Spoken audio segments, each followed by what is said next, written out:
This next song was written by Michael Flanders and Donald Swann. I like to call it my Swan song.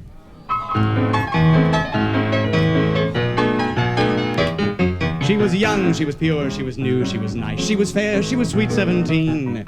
He was old, he was vile, and no stranger to vice. He was base, he was bad, he was mean.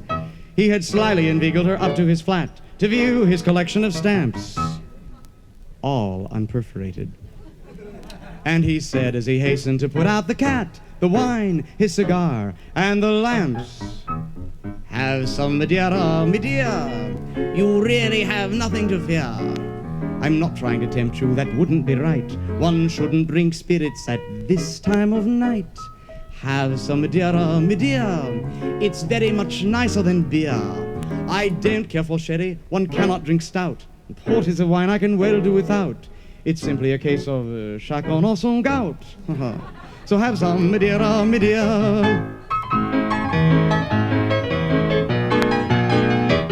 Unaware of the wiles of the snake in the grass, of the fate of the maiden who topes, she lowered her standards by raising her glass, her courage, her eyes, and his hopes.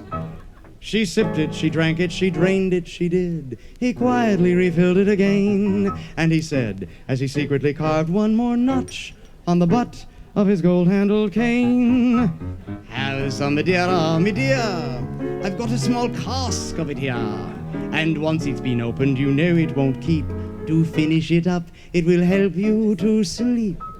Have some Madeira, me dear. It's really an excellent year.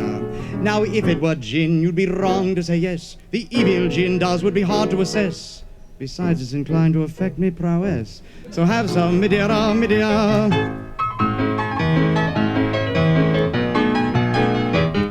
Then there flashed through her mind what her mother had said with her antepenultimate breath. "Oh, my child, should you gaze on the wine when 'tis red, be prepared for a fate worse than death." She let go her glass with a shrill little cry. Ah! Crash, tinkle, it fell to the floor. When he asked, "What in heaven?" she made no reply. Up her mind and a dash for the door.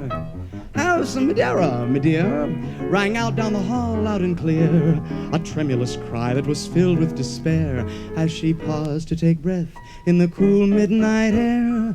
"Have some Madeira, me dear." The words seemed to ring in her ear until the next morning she woke up in bed with a smile on her lips and an ache in her head and a beard in her ear hole that tickled and said, "Have some Madeira, me dear." Ha ha ha!